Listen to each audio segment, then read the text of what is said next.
राम राम। जय माँ भारती, जय हिंदुस्तान, जय छत्तीसगढ़। आप सभी का मेरे YouTube चैनल सच्चे साक्षात्कार मुरारी मिश्रा में हार्दिक अभिनंदन एवं स्वागत है। आज तीजा पर्व है। मैं उत्तर भारत के इस प्रमुख त्योहार, हमारे छत्तीसगढ़ का एक प्रमुख त्योहार तीजा की पूरे उत्तर भारत के लोगों को और छत्तीसगढ़ के समस्त जनता को मैं इस खासकर माताओं बहनों को मैं इस तीजा पर्व की ढेरों बधाई एवं शुभकामनाएं देता हूं। हमारे छत्तीसगढ़ में तीजा का उपवास रखने वालों को हम सब तिजहारिन के थन। ठीक है, कुछ अपने अपने परंपराएं रीतियों के हिसाब से अलग अलग तीजा सब मनाते हैं। मैं सभी देशवासियों को, छत्तीसगढ़ वासियों को तीजा पर्व की ढेरों बधाई शुभकामनाएं देना चाहता हूं। आज इस वीडियो के माध्यम से राजनीतिक आकलन और विश्लेषण नहीं करने वाले। आज इस वीडियो के माध्यम से छत्तीसगढ़ की सबसे कमजोर शिक्षा व्यवस्था पर एक विषय को लेकर आकलन और विश्लेषण करने का प्रयास करते हैं, जिसका नाम है युक्ति युक्तकरण। युक्ति युक्तकरण और कंपोजिट समायोजन। मैं आता हूं इस विषय पे, लेकिन एक बात बता दूं, मैं जिला पंचायत सदस्य एवं रायपुर में सभापति रहने के दौरान और गांव गांव 400 गांव में लगातार घूमता था। आज भी घूमता हूं, उतने पैमाने पे नहीं लेकिन घूमता हूं। बहुत बुरा हाल है शिक्षा व्यवस्था का छत्तीसगढ़ का। अभी आप देखिए, पिछले महीने भारत सरकार ने शिक्षा कॉलेजों की रेटिंग दी। 300 कॉलेज में छत्तीसगढ़ का, बेहतरीन 300 कॉलेज में छत्तीसगढ़ का कोई नाम नहीं, यूनिवर्सिटी में कोई नाम नहीं। बहुत बुरी स्थिति है शिक्षा व्यवस्था की। और इसी बीच जो ग्रामीण शिक्षा व्यवस्था है, खासकर primary school, middle school, high school और हायर सेकेंडरी, इसमें जो युक्ति युक्तकरण और कंपोजिट समायोजन का जो प्रक्रिया चल रही है विष्णुदेव सरकार का, क्या विष्णुदेव सरकार इसमें झुक जाएगी, क्या दब जाएगी? मैं शिक्षा माफिया तो नहीं बोलूंगा, ये शब्द मेरे को उचित नहीं लगता, लेकिन शिक्षा व्यवस्था में गुरु जी के नाम से जो शहंशाह बने हुए हैं, जो एक प्रकार का डॉन बने हुए हैं, जो एक प्रकार का अपना दादागिरी कर रहे हैं, पूरे प्रदेश में एक गैंग बनाकर, या गैंग ना बनाकर, गैंग तो नहीं बोलना चाहिए, संगठन बनाकर, इससे क्या विष्णुदेव सरकार निजात पा पाएगी? क्या इनके दबाव में आ जाएगी? क्या वो बच्चों के भविष्य के हिसाब से फैसला करेगी? क्या ग्रामीण शिक्षा व्यवस्था को विष्णुदेव सरकार मजबूत करेगी? मेरा उम्मीद है कि विष्णुदेव साय जी एक बहुत अच्छे सीएम हैं और साबित भी होंगे। उनको किसी दबाव में ना आकर पूर्ण रूप से बच्चों के भविष्य के बारे में सोचना चाहिए, शिक्षा व्यवस्था के बारे में सोचना चाहिए। हम लोग देखते थे कि टीचर जो आते हैं वो पूरा पीरियड लेते नहीं। कई शिक्षक शराब पीने चल देते हैं, कई शिक्षक घूमने चल देते हैं, कई शिक्षकों को हमने देखा जो नगरीय निकाय के आसपास के रहते हैं, अपने आखिरी के 2-3 पीरियड छोड़कर ट्रेन पकड़ने के चक्कर में वापस रायपुर और बिलासपुर चल देते हैं। गांव में आते हैं, आसपास के रेलवे स्टेशन के बाजू में अपना रसूख से, अपने पहचान से, अपने रुतबा से ट्रांसफर करवा लेते हैं और पूरा पीरियड तो कभी पढ़ाते नहीं और ट्रेन में बैठकर वापस अपने घर आ जाते हैं। बड़ा दुर्भाग्य, बड़ा दुखद है। इन सब के बच्चे तो प्राइवेट स्कूल में, बड़े बड़े स्कूलों में पढ़ते हैं, और ग्रामीण और जो सरकारी स्कूल है उसकी व्यवस्था चरमरा गई है। देखिए सेटअप क्या है। प्राइमरी स्कूल में 4 सब्जेक्ट हैं, 20 पीरियड है और 1 HM और 2 शिक्षक। ये 2008 के पहले का सेटअप है। 2008 के बाद गांव गांव में प्राइवेट स्कूल खुल गए और ज्यादातर लोगों ने अपने सरकारी स्कूल के बच्चों को ले जाकर प्राइवेट स्कूल में भर्ती कर दिया। गांव गांव में प्राइवेट स्कूल खुल गए। नए सेटअप की बहुत जरूरत है। और फिर इसके पहले आता हूं, मैं सेटअप में आता हूं इसके पहले क्या स्थिति है? 57,543 शिक्षकों के पद खाली है।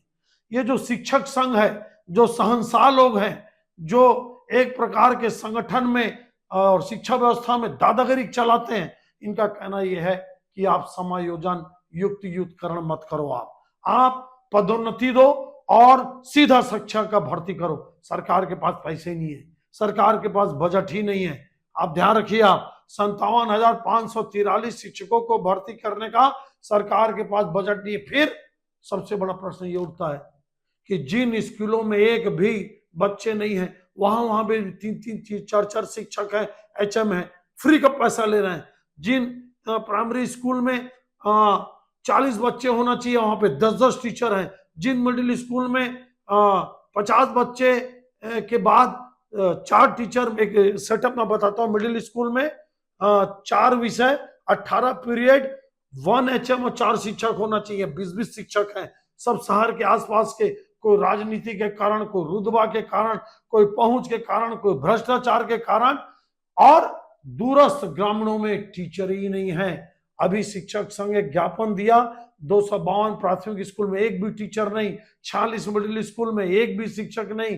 कितने प्रचार के पद रिक्त, कितने पुमा प्रधान पाठक के पद रिक्त, ये सब।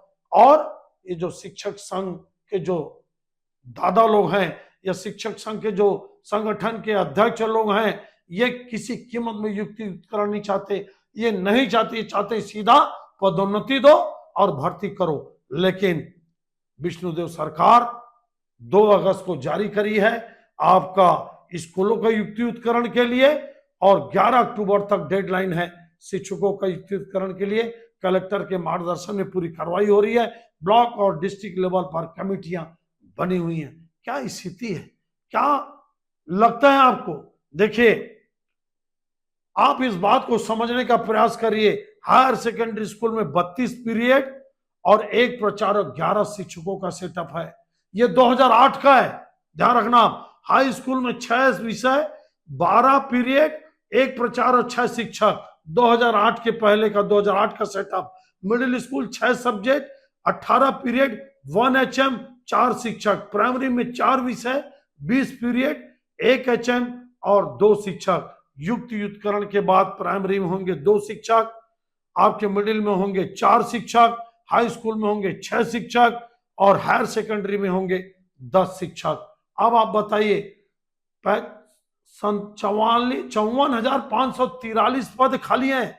और अगर युक्तियुक्तकरण हो गया, युक्तियुक्तकरण मतलब जहां पे अतिशय शिक्षक हैं, 30, 40, 50 शिक्षक शहर में, शहर के आसपास, वहां से अगर युक्तियुक्तकरण कर दिया जाए तो मैं आपको बता रहा हूं, मात्र 15-16 हजार शिक्षकों की ही हमको आवश्यकता पड़ेगी नई भर्ती के लिए, मात्र।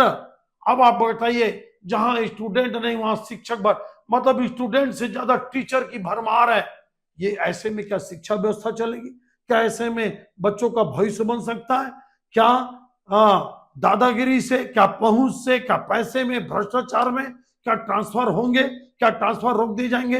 एक प्रकरण आपको मैं बता रहा हूं, जिला पंचायत में जब धनंजय देवांगन जी जिला पंचायत के सीईओ थे, उन्होंने नियम विरुद्ध, जिसका हम लोगों ने कमेटी बनाई, कमेटी में उन्होंने 32 लोगों का दबाव में या भ्रष्टाचार में, जैसा भी नियम विरुद्ध, उस समय का जो नियम था, नियम विरुद्ध ट्रांसफर कर दिया, जिसका लोकायुक्त में केस चल रहा, अभी तक पता नहीं हुआ उसमें क्या हुआ है। नियम विरुद्ध ट्रांसफर कर दिए गए। उस समय शिक्षा कर्मी कहलाते थे। इस तरह की घटनाएं पूरे प्रदेश में चली, जबकि शासन का स्पष्ट आदेश है कि अटैचमेंट नहीं होगा। टीचर किसी स्कूल के हैं और वो नेता से, अधिकारी से सेटिंग करके अटैच करवा लेते हैं और स्कूल जाते नहीं। ऐसे सैकड़ों, हजारों स्कूल हैं जहां पर टीचर पढ़ाने नहीं जाता। ऐसे आज भी रिकॉर्ड है। मैंने खुद लगभग 100-125 टीचरों का अटैचमेंट खत्म कराया। कुछ नेता, कुछ अधिकारी अपने लोगों का भला देखते हैं, लेकिन बच्चों का भविष्य नहीं देखते। क्या विष्णुदेव सरकार इन जो टीचर के संघ के पदाधिकारी हैं, जो अनैतिक दबाव डाल रहे हैं, युक्तियुक्तकरण को रोकना चाहते कि उनके दबाव में आएंगे? नहीं आना चाहिए। विष्णुदेव सरकार को शिक्षा एक ऐसी चीज है, स्वास्थ्य एक ऐसी चीज है जिसमें राजनीति नहीं होनी चाहिए। दमदारी से प्रदेश की जनता विष्णुदेव सरकार के साथ खड़ी है। फिर कंपोजिट कॉन्सेप्ट, इसमें एक ही बाउंड्री वॉल के अंदर 4-4 6-6 प्रचार हैं। प्राइमरी का अलग प्रचार, मिडिल का अलग प्रचार, ये इसको भी समायोजन करना जरूरी है। एक कैंपस में चलने वाले सभी स्कूल के कर दीजिए ताकि मैनेजमेंट का खर्चा बचे। एक HMO, एक प्रचार हो। जैसे प्राइवेट स्कूल में क्या होता है, 3-3 4-4 5-5 हजार बच्चे पढ़ते हैं एक कैंपस के अंदर, एक प्रिंसिपल होता है, एक वाइस प्रिंसिपल होता है, टीचर होते हैं। अगर किसी सब्जेक्ट का कोई टीचर नहीं तो दूसरे को पढ़ा देता है, तीसरे को पढ़ा देता है। यहाँ सरकारी में लूट मची हुई, लूट, सिर्फ तनख्वाह का लूट चल रहा है, तनख्वाह का खेल चल रहा है। पढ़ाई बर्बाद हो चुकी है। टीचर, ज्यादातर टीचर पढ़ाना नहीं जाते, दूरस्थ इलाकों में जाते नहीं, मेडिकल लीव ले लेंगे, छुट्टी ले लेंगे, प्रिंसिपल से सेटिंग कर लेंगे। बड़ा विचित्र है। इसीलिए छत्तीसगढ़ की शिक्षा व्यवस्था बर्बाद हो चुकी है। मैं कंपोजिट कॉन्सेप्ट, जिसमें एक मैनेजमेंट पूरे कैंपस के अंदर, एक स्कूल, एक सभी स्कूलों को एक स्कूल में मर्ज कर देना था कि एक HMO, एक स्टेशनरी लगे, खर्चा भी बचे, चपरासी के भी खर्चा बचे। अभी प्राइमरी में भी 2-2 चपरासी, आपके मिडिल में भी 3-3 चपरासी, हायर स्कूल, हाई स्कूल में भी 4-4 3-3 चपरासी। सेटअप मैनेजमेंट ना जाने छत्तीसगढ़ को बर्बाद करने का खेल हो रहा है। माननीय विष्णुदेव सरकार से निवेदन करूंगा इस आकलन वीडियो के माध्यम से कि आप युक्तियुक्तकरण जारी रखिए, कंपोजिट कॉन्सेप्ट को पूरा करिए और 50% से ज्यादा, लगभग 30-40 हजार शिक्षक हैं, लेकिन वो शहरों में जमे हुए, शहर के आसपास के स्कूल में जमे हैं और ग्रामीण अर्थव्यवस्था, ग्रामीण स्कूल की पूरी बच्चों का भविष्य आधार में लगा, आधार में तो छोड़िए, पूरी तरह से अंधकारमय हो गया है। और आज हमको ऐसे सब्जेक्ट के टीचर चाहिए जो उस सब्जेक्ट के जानकार हो, फिजिक्स हो, केमिस्ट्री हो, बायोलॉजी, इनकी भर्ती करना चाहिए। लेकिन जो जनरल सब्जेक्ट हैं, जो जनरल पढ़ाते हैं प्राइमरी और मिडिल में, इनको युक्तियुक्तकरण से करना चाहिए। इसमें दबाव में आने की जरूरत नहीं है। और आपको मैं बता दूं, पिछले 5 साल जिस ढंग से सरकार चली, वो तो सिर्फ शराब बांटने में लगी रही, गांव-गांव, शिक्षा व्यवस्था पे ध्यान ही नहीं दी। लेकिन अब मेरे को लगता है कि जो समायोजन होना है, उसमें शहरी क्षेत्र में 30 छात्र जिस प्राइमरी स्कूल में हैं, कम है, प्राइमरी मिडिल जिसमें भी, उसको 5 के 500 मीटर में मर्ज कर दिया जाएगा।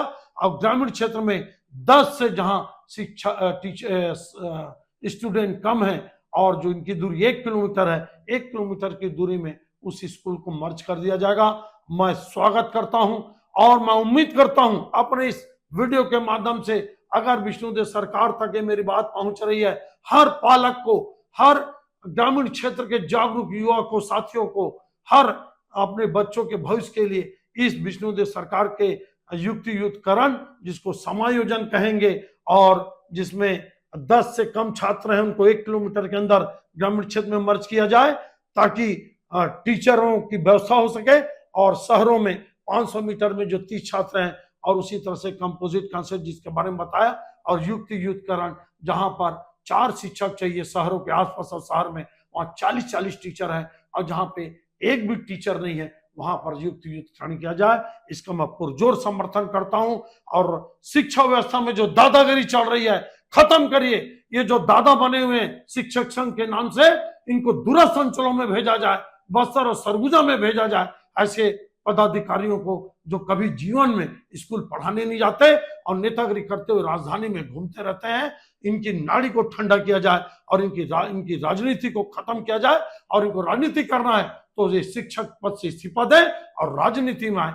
यही मेरा विष्णुदेव सरकार से अनुरोध है। और मेरे को देखना है कि विष्णुदेव सरकार इन बादशाहों के, इन संगठन के जो अनैतिक दबाव डालने वाले, जो तथाकथित राजनीति करने वाले जो लोग हैं, इनके दबाव में आते हैं कि नहीं, कि ये बच्चों के भविष्य के लिए सोचते हैं। हमारे जैसे लोग पूरी तरह से विष्णुदेव सरकार के इस कार्यक्रम के साथ हैं। युक्तियुक्तकरण करिए, समायोजन करिए और कंपोजिट कॉन्सेप्ट को पूरा करिए, समय सीमा में पूरा करिए। दबाव में आने की जरूरत नहीं है। ये आकलन विश्लेषण आपको कैसा लगा? अगर अच्छा लगा होगा तो इसको एक एक गांव में पहुंचाइए, एक एक पालक के पास पहुंचाइए, पढ़े लिखे बुद्धिजीवियों के पास पहुंचाइए। और मेरे चैनल को सत्य साक्षात्कार मुरारी मिश्रा को लाइक, शेयर और सब्सक्राइब करते रहिए। आप सबका बहुत बहुत धन्यवाद। जय हिंद, जय छत्तीसगढ़।